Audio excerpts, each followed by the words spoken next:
Ang aklat ni Juan, chapter 16, Tagalog. Sinabi ko ito sa inyo upang huwag ninyong talikuran ang inyong pananalig sa akin. Ititiwalag kayo sa mga sinugoga.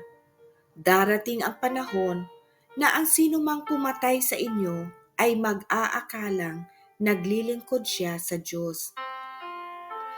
At gagawin nila ito sapagkat hindi nila ako kilala ni ang Ama.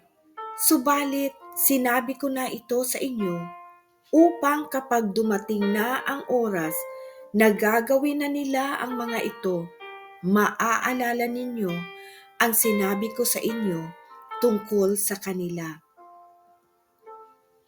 Hindi ko ito sinabi sa inyo noong una sapagkat kasama pa ninyo ako.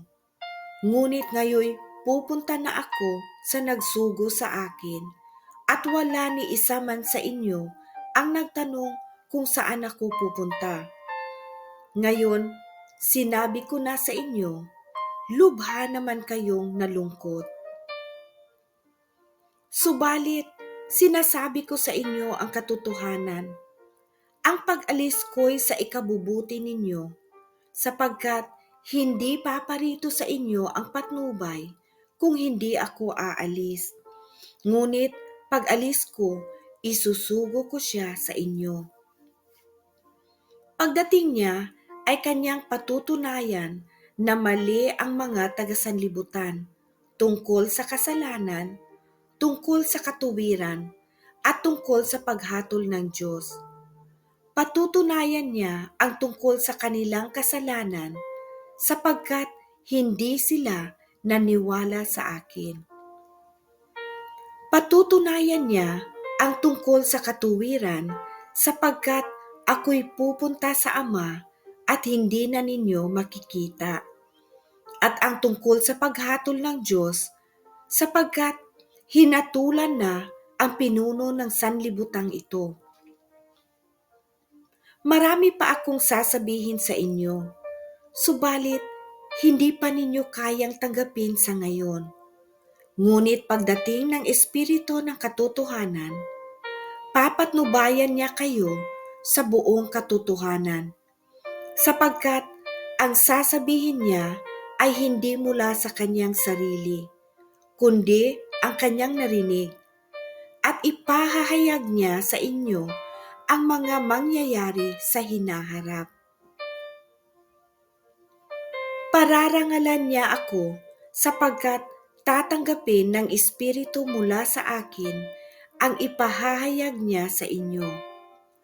Ang lahat ng sa Ama ay sa akin, kaya ko sinabing tatanggapin ng Espiritu ang mula sa akin at ipahahayag niya ito sa inyo. Kaunting panahon na lamang at hindi na ninyo ako makikita. At pagkaraan ng kaunti pang panahon, ako'y inyong makikitang muli. Nag-usap-usap ang ilan sa kanyang mga alagad. Ano kaya ang ibig niyang sabihin na kaunting panahon na lamang at hindi na natin siya makikita? At pagkaraan ng kaunti pang panahon, ay makikita natin siyang muli. Sinabi pa niya, sapagkat ako'y pupunta sa Ama. Ano kaya ang kahulugan ng kaunting panahon na lamang? Hindi natin maunawaan ang kanyang sinasabi. Alam ni Jesus na ibig nilang magtanong, kaya't sinabi niya, nagtatanungan kayo tungkol sa sinabi kong kaunting panahon na lamang at hindi na ninyo ako makikita. At pagkaraan ng kaunti pang panahon, ako'y makikita ninyong muli. Pakatandaan ninyo, iiyak kayo at tatangis, ngunit magagalak ang sanlibutan. Labis kayong malulungkot, subalit ang inyong kalungkutan ay mapapalitan ng kagalakan. Kapag manganganak na ang isang babae, siya'y nalulungkot sapagkat Dumating na ang oras ng kanyang paghihirap. Ngunit pagkapanganak niya, nakakalimutan na niya ang kanyang paghihirap sapagkat nagagalak siya dahil sa pagsilang ng isang sanggol sa sanlibutan. Gayon din naman, nalulungkot kayo ngayon, ngunit muli ko kayong makikita at mag-uumapaw sa inyong puso ang kagalakang hindi maaagaw ninuman. Sa araw na iyon, hindi na ninyo kailangang humingi sa akin. Pakatandaan ninyo, anumang hingi ninyo sa Ama sa aking pangalan ay ibibigay niya sa inyo. Hanggang ngayon, wala pa kayong hinihingi sa Kanya sa aking pangalan. Humingi kayo at kayo'y tatanggap upang malubos ang inyong kagalakan.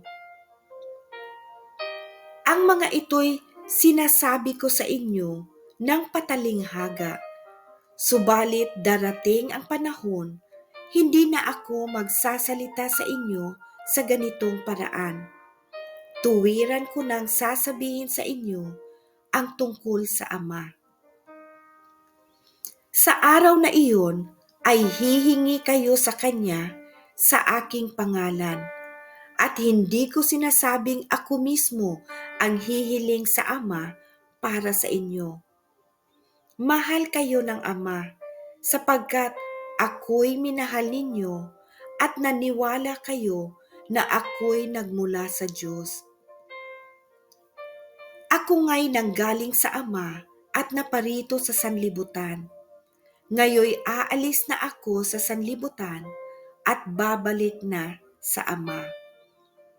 Sinabi ng kanyang mga alagad, ngayon po'y tuwiran na ang inyong pangungusap sa amin at hindi na patalinghaga. Ngayon alam na po naming alam ninyo ang lahat ng bagay at hindi na kailangang tanungin pa kayo ninuman. Dahil dito, naniniwala po kami na kayo'y mula sa Diyos. Sumagot si Jesus, talaga bang naniniwala na kayo? Darating ang oras at ngayon na nga na magkakawatak-watak kayo, magkakanya-kanya kayo ng lakad at iiwan ninyo ako. Gayon may hindi ako nag-iisa sapagkat kasama ko ang Ama. Sinabi ko ito sa inyo upang sa inyong pakikipag-isa sa akin ay magkaroon kayo ng kapayapaan. Magdaranas kayo ng kapighatian sa sanlibutang ito, ngunit tibayan ninyo ang inyong loob. Napagtagumpayan ko na ang sanlibutan. Ibinibigay ko ang pasasalamat, papuri at pagmamahal sa Panginoong Ama at sa kay Hesukristo, ating tagapagligtas. Amen. God bless you po sa lahat ng nakikinig. Amen.